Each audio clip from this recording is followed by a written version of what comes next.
আজকে না মেহমান আইবো, তাড়াতাড়ি কাজটি করতে হইব। আজকে যেহেতু অনেক মেহমান আসবে, আমি বেশি করে রেডি হয়ে যাই তাড়াতাড়ি। একজন যদি সাহায্য করার মতো মানুষ থাকতো। এত কম সময়ে এই কাজ আমি কেমনে করবো? ভাবি না যেন আবার আমাকেই কোন সময় কাজে লাগিয়ে দেয়। ছোট বউ, কই তুমি? ও ছোট বউ, একটু কাজে হাত লাগাও না, আমি একলা পারি না তো। ছোট বউ হয়ে আমি কেন কাজ করতে যাব? মেহমান আয়সা পড়ছে কাছাকাছি, আমাকে দিয়ে কাজ করাবে? বিয়ের আগে যেখানে আমি এক গ্লাস পানি নিজে নিয়ে খাইনি, আমি করব কাজ। এত সকালে উঠাও কাজে দেরি হইল, একা হাতে আমি কয়টা কাজ করবো? ওমা, মেহমান তো মনে হয় আয়সা পড়ছে। মেহমান বুঝি এসে পড়ছে, যাই তাড়াতাড়ি সামনে যাই। আসেন, আসতে কোনো কষ্ট হয়নি তো? বাহিরে যা গরম। আপনারা বসেন, আমি শরবত নিয়ে আসছি। এই নেন জুস খান, একদম গাছের আম দিয়ে বানানো।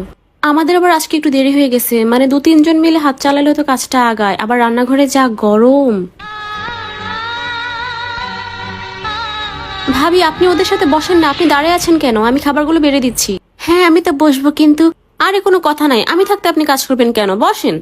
কি, তাহলে কি আমি সকাল থেকে এসির মধ্যে রেস্ট নিলাম?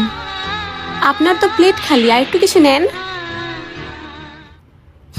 ভাবির শরীরটা অনেক খারাপ তো, তাই খেয়াল রাখতে হয়। আপনাদের অনেক কষ্ট দিলাম, আপনারা আবার আসবেন।